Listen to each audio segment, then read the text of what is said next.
Olá pessoal, vamos começar aqui novamente um bloco novo na nossa disciplina, né? A gente vai começar a parte de termoquímica, dando início aí aos trabalhos em fisicoquímica na minha frente, né? Fisicoquímica vai utilizar conceitos da física aplicado aí em processos químicos, né? Inclui termoquímica, cinética, química e equilíbrio químico, que vocês vão estudar comigo, e eletroquímica, que vocês já devem estar estudando na outra frente. E hoje a gente começa então o nosso estudo de termoquímica, um dos assuntos prediletos aí dos concursos, né? Normalmente os concursos costumam cobrar pelo menos uma questão de termoquímica. Vamos lá, pessoal. A aula de hoje é para discutir mais conceitos teóricos da termoquímica. E a termoquímica ela vai estudar as trocas de energia envolvida ou numa transformação química ou numa transformação física, né? Trocas de energia. O principal tipo de energia envolvido vai ser o calor. Então, quando você vai fazer uma transformação química, pode ser que essa transformação, por exemplo, libere calor para o ambiente, pode ser que ela absorva calor do ambiente. Mas aí existem outras trocas de energia que não seja calor, né? Pode ser energia elétrica, pode ser energia luminosa, tá? Então, pode ocorrer também outros tipos de energia sendo trocada nessas transformações. E aqui eu tenho alguns exemplos, né? Os dois exemplos de cima, pessoal, por exemplo, uma dissolução. Você pegar um soluto, misturar ele no solvente, é uma transformação física, afinal você não está formando novas substâncias, tá? E essa transformação aqui, ela envolve troca de calor, tá? Muitos solutos, por exemplo, quando você joga no solvente, costuma, por exemplo, esfriar. O solvente ele costuma ficar mais gelado. A maioria das vezes, não é uma regra, tá? Mas é um exemplo do que costuma acontecer. Outro caso, pessoal, as mudanças de estado físico, sólido para líquido, líquido para gasoso, o inverso, tá? Essas transformações aqui nós já vimos envolve troca de calor, né? Se você quer passar do sólido para o líquido, você tem que esquentar o seu material tem que absorver calor, né? Se o líquido quer voltar a ser sólido, ele precisa esfriar, ele precisa perder calor. Lembrando que aqui nós estamos falando ainda de transformações físicas. A termoquímica também vai trabalhar com transformações químicas, como por exemplo, reação de combustão, queima, tá? Que é uma reação em que você libera energia aí na forma de calor, libera energia na forma de luz, tá? Ou a própria bateria do seu celular funcionando, tá? Da onde que vem a energia elétrica que abastece o celular? De reações químicas que estão ocorrendo lá dentro da bateria dele, ok? Então, a termoquímica ela vai trabalhar com essa troca de energia, seja numa transformação química, que é o nosso principal foco, seja numa transformação física. Bem, uma coisa que ficou faltando aqui, pessoal, ficou faltando um título ao que eu vou comentar aqui, que é a entalpia. O que significa entalpia? Que a gente abrevia pela letra H. Bem, a entalpia ela está relacionada então à energia que está contida nas moléculas. Tá? Então vamos pensar, essa caneta aqui é formada por átomos, né, que vão combinar aí para juntar as moléculas que vai dar origem a essa caneta. E digamos que esses átomos que constituem a caneta, eles têm uma certa quantidade de energia. Essa quantidade de energia que esses átomos possuem aqui, né, afinal eles estão se movimentando, a gente chama de entalpia. Só que a entalpia em si, ela é uma grandeza muito difícil de determinar. Tá? Não tem um método que eu chego aqui e vou falar, vou calcular qual é a entalpia dessa caneta. É muito difícil calcular qual que é a energia contida nos átomos que estão presentes nessa caneta. Então a gente não costuma trabalhar muito com entalpia justamente por conta dessa dificuldade. Em alguns casos é até impossível você calcular qual que é a energia contida numa determinada substância. Entretanto, se a entalpia é um conceito difícil de ser trabalhado, a variação de entalpia não. Tá? Porque se eu não consigo medir, por exemplo, qual é a quantidade de energia presente aqui nos átomos dessa caneta, se eu pegar essa caneta e colocar fogo nela, eu posso, por exemplo, medir qual foi a quantidade de energia no processo de queima dessa caneta. Eu posso, por exemplo, pegar o calor emitido por ela, usar para esquentar a água e calcular qual que foi a variação, qual que foi a troca de energia que ela teve durante a reação química. Então, a entalpia em si é difícil. Mas agora, quando a gente faz uma reação química em que há trocas de energia com o ambiente, né? Se há uma troca de energia, há uma variação de entalpia. Aí já é mais fácil de eu determinar. Então, na termoquímica, a gente não costuma trabalhar exatamente com entalpia. A gente costuma trabalhar com a variação de entalpia, com o ΔH. Certo? E, pessoal, delta é um conceito bem comum na física, né?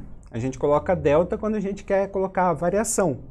Delta T, variação de tempo. Você faz lá tempo final menos tempo inicial. Né? Delta V, variação da velocidade. Velocidade final menos velocidade final. Aqui não é muito diferente. Tá? A variação de entalpia seria a entalpia final, né, das substâncias que estão presentes no fim do processo, menos a inicial, as substâncias que estão presentes no início do processo.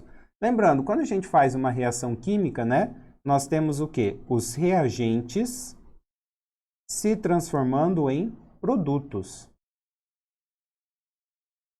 E aí, se a gente pegar essa transformação química aqui, a gente diz que os produtos é o que está no fim do processo e os reagentes é aquilo que está no começo.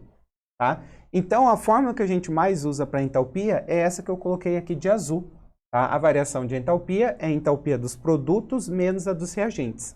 Tá? Isso é importante vocês gravarem. E caso vocês estejam confusos, quem que vinha antes mesmo? Era o reagente, era o produto? Não lembro. Né? Pensa o seguinte. Se é uma variação, quem tem que vir no começo é o final. É final menos inicial.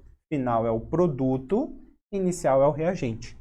É um método aí para vocês não se confundirem e lembrarem da fórmula, ok? E sabendo que essa é a fórmula, nós temos duas possibilidades numa reação química.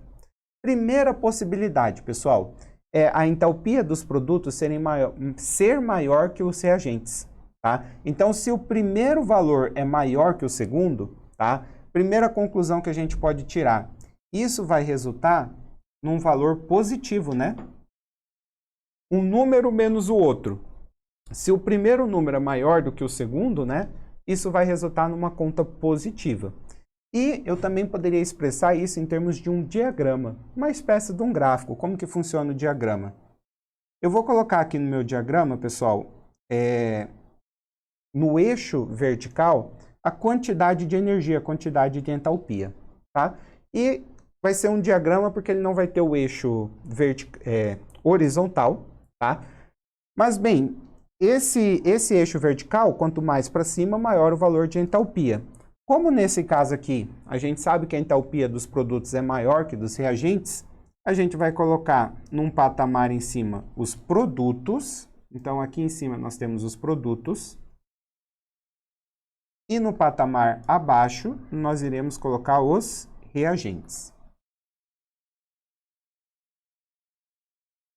Uma coisa que eu sempre faço lembre-se, pessoal, de que na transformação você sempre sai do reagente para o produto. Então eu gosto sempre que eu desenho um diagrama como esse, eu gosto de fazer uma setinha apontando do reagente para o produto. Essa setinha aqui, ela está indicando exatamente para mim a variação de entalpia. Né? Eu tinha essa quantidade de energia no começo, e aí eu ganhei energia, eu tive que aumentar a quantidade de energia para chegar no produto. Aí, então essa setinha aqui para mim vai representar o ΔH, certo? Então o reagente ele teve que ganhar, ele teve que absorver energia para virar produto. Segunda possibilidade, pessoal, e se o valor da entalpia dos reagentes for maior que do produto? Tá? Primeira conclusão que a gente tira, ó, se o valor do reagente for maior que o produto, nós teremos uma conta, um ΔH, que terá um valor negativo. Em termos de diagrama, tá? Nós vamos fazer o nosso diagrama, o nosso eixo vertical aqui, indicando a entalpia. Nós temos dois patamares, reagentes e produtos, só que como nós vimos aqui, o valor do reagente é maior que o produto, indicando que os reagentes ficariam em cima, enquanto os produtos ficariam embaixo. A seta que indica o ΔH, ela sempre sai do reagente para o produto. Então, notem que dessa vez, ó, a seta ela vai estar apontando para baixo, indicando que eu vou ter que diminuir a quantidade de energia para chegar no produto. Se eu estou diminuindo a quantidade de energia, significa que a minha substância está perdendo. Significa que a minha substância está liberando energia, certo? E aqui, ó, a nossa conclusão final. No primeiro caso, que nós teríamos um valor de ΔH positivo, nós temos um processo que a gente chama de endotérmico, que é um processo na qual está ocorrendo a absorção de energia. O reagente absorve energia e transforma-se em produto. No segundo caso, quando a entalpia do reagente é maior que o produto, processo exotérmico, o valor do ΔH é negativo e as nossas substâncias estariam então liberando energia, perdendo energia, ok? E aqui, pessoal, nós temos as representações de equações termoquímicas, como elas costumam aparecer, tá? As representações mais comuns são exatamente essas duas aqui de cima. Tá? Como que a gente representa, então, uma equação termoquímica? Nós temos a reação, no caso aqui, o hidrogênio reagindo com gás e oxigênio para formar água. Tá? Ocorreu a reação. Separadamente, a gente coloca qual que foi a variação de energia, a variação de entalpia ocorrida nessa reação. E como vocês estão observando aqui, esse valor é negativo, indicando que essa transformação aqui é uma transformação exotérmica. Ou seja, uma transformação na qual está ocorrendo a liberação de energia. Já no caso de baixo, nós temos o óxido de mercúrio virando mercúrio metálico e gás oxigênio. O valor do ΔH é positivo. Quando o valor é positivo, isso indica para nós que nós temos uma transformação endotérmica. Uma transformação em que está ocorrendo a absorção de energia. Bem, fechamos as duas primeiras ali, que novamente é a maneira mais comum de você representar uma equação termoquímica. A reação separadamente do lado, você coloca o ΔH, o valor da troca de energia, tá? Mas pode acontecer também de o exercício trazer essa representação que eu estou mostrando aqui embaixo para vocês. Tá? É um pouco mais raro, mas assim não é tão incomum disso acontecer. Nessa representação que eu estou usando aqui embaixo, pessoal, a energia ela está misturada com as substâncias químicas. Tá? Então aqui a gente tem que fazer uma leitura e interpretar o que essa equação quer mostrar para a gente. Então, no primeiro caso, nós temos o reagente, que é o carbono grafite reagindo com gás hidrogênio, formando como produto o metano, CH4, e energia. Pessoal, qual que é a interpretação que nós temos que fazer? Nesse caso aqui, a energia ela está sendo produzida ao fim do processo. Aconteceu o processo e além da transformação, você teve a formação de energia. Ou seja, você teve a liberação de energia. Tá? Nesse caso aqui, pessoal, nós temos uma transformação exotérmica. Tá? Você formou o produto mais o excesso de energia que foi liberado, certo? Já no caso de baixo, na qual nós temos o etanol reagindo com água, mais energia para virar gás hidrogênio e monóxido de carbono. Notem que o reagente ele teve que se juntar a energia para chegar no produto. Então, se o reagente ele teve que se juntar à energia, significa que ele teve que absorver, Eu preciso dessa energia juntos com o reagente para que eu consiga alcançar os produtos. Então, esse caso aqui de baixo é uma transformação endotérmica. Então, tem que ficar atento com esse tipo de representação. E, novamente, não é o tipo mais comum, mas também não é tão raro assim de aparecer. Inclusive, poderíamos reescrever essas equações aqui, de outra maneira. Por exemplo, a equação de cima, nós podemos reescrever ela aqui,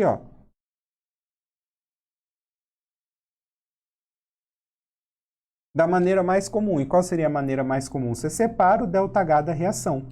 E como nós já discutimos, no primeiro caso, a reação ela é exotérmica, Então, o ΔH dela teria um valor negativo, que é o valor que foi fornecido aqui, pela equação. Então, isso aqui é outra maneira de reescrever a equação de cima. E a equação de baixo.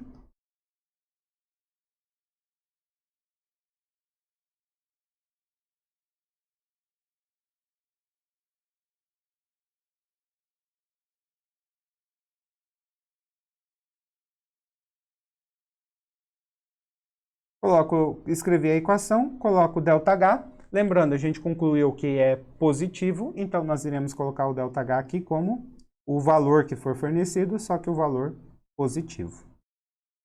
Tá? Então, representamos aquelas duas equações de baixo da maneira que costuma aparecer, da maneira mais comum, ok? Uma coisa que é importante também, principalmente nos exercícios teóricos. Pessoal, transformação exotérmica, a gente discutiu, libera energia, endotérmica absorve, beleza. O que isso vai significar em termos de ambiente? Pessoal, na transformação exotérmica, você está liberando energia para algum lugar, tá? Você está liberando energia para o ambiente. Tá? Então, como o ambiente está pegando a energia da transformação, o ambiente ele fica mais quente. Tá? Então, é importante vocês saberem isso, pessoal. Na transformação exotérmica, o ambiente, né, que seria a parte de fora ali das substâncias, ele esquenta. Enquanto na transformação endotérmica, que é aquela que absorve energia, bem, ele absorve energia. Da onde? Ele tem que tirar energia de algum lugar. Ele tira energia do ambiente. Consequentemente, o ambiente esfria. Então, isso aqui é um conceito importante aí para algumas questões teóricas desse assunto. Agora que a gente já definiu razoavelmente bem o que é exotérmico e endotérmico, trouxe aqui para vocês alguns exemplos, tá? Começando por transformações exotérmicas, que são aquelas que liberam energia. Pessoal, a combustão de um material. Lembrando, combustão é você colocar fogo, é você queimar um material. É uma transformação exotérmica, porque quando você tem fogo, tá, você está liberando energia na forma de calor e na forma de luz. O fogo esquenta, tá? É uma transformação exotérmica, libera energia para um ambiente. O funcionamento de uma pilha, de uma bateria, a bateria do seu celular, enquanto ela estiver funcionando, é um processo exotérmico. Ela vai estar liberando energia na forma de energia elétrica, né, para o seu celular funcionar, e na forma de calor também. Né? Todo mundo já deve ter percebido que se você usa muito o celular, ele esquenta bastante, porque você acaba liberando também energia na forma de calor. Então, são dois exemplos de transformações químicas exotérmicas. Outra coisa que costuma ser cobrado bastante são as transformações físicas, pessoal. E no caso das transformações físicas, o processo em que o material ele tem que esfriar, ou seja, na solidificação, né, que é o líquido virando sólido, na condensação, que é o vapor virando líquido, tá? Ou num dos tipos de sublimação, né, que é o vapor voltando a ser sólido, você está esfriando o material. O que significa esfriar o material? Ele está perdendo energia para o ambiente para poder passar para o estado físico mais agregado, né, de menor energia. Então, por exemplo, se eu quero congelar a água, eu tenho que colocá-la no congelador.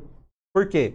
Porque dentro do congelador, a água ela vai perder energia para o ambiente até que ela se transforme em gelo, até que ela vire sólido. Como a água perdeu energia para virar gelo, você tem uma transformação exotérmica, certo? Exemplos de transformações endotérmicas. Eu trouxe aqui o exemplo da galvanização, a eletrólise de um material, que é uma coisa que vocês vão estudar com mais calma na outra frente, né, em eletroquímica, mas a eletrólise é um processo em que você precisa de uma fonte de energia, uma bateria, alguma coisa, para fazer reações químicas. Tá? Muitas vezes é utilizado, por exemplo, para você revestir um material com um determinado metal. Tá? Você precisa de uma bateria, você precisa de uma fonte de energia. Então, aquela reação química ela tem que absorver energia de uma fonte, né, para que ela ocorra. Então, é um processo endotérmico. A fotossíntese, que vocês veem bastante na biologia. A fotossíntese é um processo realizado pelos vegetais, que você absorve a energia solar, né, a luz do sol, para conseguir transformar gás carbônico em água em glicose e gás oxigênio. Sem a luz do sol, a planta não faz fotossíntese, ela não tem de onde absorver energia, ok? O cozimento de um alimento. Quando você cozinha um alimento, você está fazendo uma transformação química. Tá? E você precisa fazer o quê? Você coloca lá seu alimento na água e esquenta a água. Na verdade, o seu alimento ele está absorvendo a energia daquela água quente. Então, novamente, o processo endotérmico e os processos de transformação, né, de estado de agregação da matéria, em que você esquenta, por exemplo, do gelo para virar líquido, né, para virar água líquida, você tem que esquentar o gelo. Então, é um processo endotérmico. O gelo tem que absorver energia para virar líquido, que é o que a gente chama de fusão, né? Agora, o líquido para virar vapor, você também tem que esquentar. É o que a gente conhece como vaporização. Ou seja, essas transformações no sentido, né, do mais quente são transformações endotérmicas. Inclusive, uma curiosidade, algumas coisas que costumam ser cobradas em concurso. Por que a gente soa? Né? Qual que é o objetivo do suor? Tá, a gente sabe que a gente soa, que é um mecanismo aí para a gente manter a temperatura corporal, não esquentar muito o nosso corpo. Mas por que o suor evita nosso corpo de esquentar? Porque, pessoal, quando a gente sua, né, a gente fica repleto de água, de um líquido, e essa água ela vai evaporar. Para essa água evaporar, a gente sabe que a evaporação é um processo endotérmico. Ela precisa tirar, ela precisa absorver energia de algum lugar para que ela consiga ir para o estado gasoso. Da onde ela vai tirar energia? Do nosso corpo. Tá? Então, se ela tira energia do nosso corpo, ela faz com que o nosso corpo esfrie. Então, esse é o objetivo do suor. Tá? Uma maneira que você pode perceber isso é quando você está suado e entra na frente do ventilador. Parece que gela mais ainda, gela de maneira mais rápida. Por quê? Porque o ventilador faz a evaporação ser mais rápida, e a evaporação sendo mais rápida, ela vai tirar calor mais rapidamente. Então, aquela sensação de estar perdendo calor, né, aquela sensação de frio, é por conta do aumento da velocidade da evaporação. Acontece, por exemplo, quando você passa álcool na mão. O álcool ele parece que está sempre gelado. Na verdade, não é que o álcool está gelado. É que como ele evapora fácil, ele tira calor fácil, né, do ambiente, no caso a nossa pele, para poder evaporar. Tá? Então, tem muitos concursos cobrando questões nesse sentido. E voltando aqui, pessoal, em relação ao que nós vínhamos estudando, que são soluções, tá? Eu já comentei com vocês na aula de soluções e eu prometi que eu ia voltar na parte de termoquímica. Quando você dissolve uma substância em água e quanto mais quente for a temperatura, mais você consegue dissolver, significa que essa é uma dissolução endotérmica, que é o que acontece com a maioria dos solutos. Quanto mais quente a água, mais você consegue dissolver. Por quê, pessoal? Porque se é endotérmica, ela precisa absorver energia. Na água mais quente, há mais energia para ser absorvida, é mais fácil dissolver. Tá? Inclusive, na dissolução endotérmica, quando você joga a substância em água, a água esfria. Por quê? Porque para dissolver teve que absorver energia, não teve? Se absorveu energia, o ambiente, que seria a água, né, ela esfria. E temos o caso um pouquinho mais incomum, mas que também existe, que é a dissolução exotérmica, que é aquela situação em que quanto mais quente a água tiver, menos você consegue dissolver. Tá? Por quê? Porque é uma dissolução na qual você libera energia. Se o ambiente estiver muito quente, vai ser difícil você liberar calor num ambiente que já está quente. Então vai dificultar a dissolução do seu solvente, ou do seu soluto. Certo? E para finalizarmos aqui, pessoal, vamos fazer dois exemplos, dois exercícios rapidinho. Exemplo 1. Construa o diagrama de entalpia que representa o seguinte processo que foi fornecido. Lembrando, se ele está pedindo para nós o diagrama de entalpia, ele quer esse gráfico aqui, ó, tá? Na qual nós temos aqui a entalpia, beleza? Nesse tipo de situação, normalmente a gente vai ter dois patamares, né? E aí a gente tem que saber quem que vai estar em cima e quem vai estar embaixo, se é o reagente ou se é o produto. Nós temos aqui, então, uma transformação endotérmica, afinal, ΔH é positivo. Lembre-se que no endotérmico há absorção de energia. Então, para eu não confundir, eu costumo fazer o seguinte, vai absorver energia, né? O ΔH, ele tem que subir, ele tem que estar para cima. Então, eu costumo fazer o seguinte, ó. Eu vou colocar aqui, ó, uma setinha, um ΔH apontando para cima. E essa setinha é do reagente para o produto. Conclusão. O reagente tem que estar embaixo, né? Então, quem são os reagentes? O 2HCl. E os produtos têm que estar em cima. H2 mais Cl2. Pronto, fechou. Esse é o diagrama. O reagente embaixo, o produto em cima. Beleza? Caso esse valor aqui fosse negativo, esse diagrama seria o contrário, né? Nós teríamos que fazer essa seta apontando para baixo, e aí o 2HCl estaria em cima, e o H2 e o Cl2 estaria embaixo, caso fosse o contrário, certo? E outro tipo de questão, pessoal, trazer para nós um diagrama com vários patamares. No caso aqui desse exemplo, eu trouxe um diagrama com 3 patamares. E ele pede, por exemplo, a gente calcular qual que é a entalpia de um determinado processo, que é o caso aqui do exemplo 2. Calcule a entalpia de dissolução do cloreto de sódio sólido em água. Ou seja, qual é a transformação que ele quer que eu calcule a entalpia aqui? O que é a dissolução do cloreto de sódio? Eu quero pegar o meu material, que é sólido, dissolver ele em água, e como nós já estudamos para compostos iônicos, né? Quando você tem a dissolução, ele dissocia no cátion e no ânion. Então, pessoal, o exercício quer saber qual que é o ΔH disso aqui, ó. Qual que é o valor desse ΔH? Não sei. Aí, agora a gente vai olhar aqui no diagrama. No diagrama, nós temos o cloreto de sódio sólido. Para ele virar o Na+ e o Cl- gasoso, ele teve que absorver 766 kJ. Esse aqui não é o valor que eu quero, porque o que eu quero não é transformar no íon gasoso, eu quero eles em aquoso. Se aqui, por exemplo, fosse aquoso, o exercício já tinha acabado, era 766, mas não é o caso. Tá? Nós sabemos também que esses íons no estado gasoso, para passar para o aquoso, eles têm que perder 760 kJ de energia. Beleza, mas qual que é o meu objetivo? Eu queria, na verdade, que esse sólido virasse os íons aquoso. Eu queria sair desse patamar para esse. Então, na verdade, isso não é difícil de ser feito. Tá? Eu quero sair daqui. Vou até fazer um tracejadinho aqui para ficar um pouquinho mais fácil da gente visualizar. Tá? Mas eu quero sair desse patamar para esse.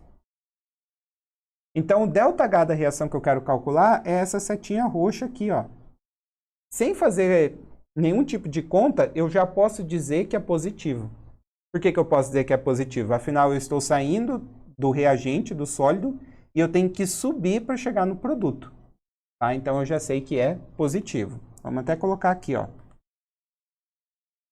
E qual o valor? Aqui a gente vai usar uma lógica matemática, né, galera? Ó, para subir do primeiro patamar lá para o terceiro, para o último, eu tive que subir 766.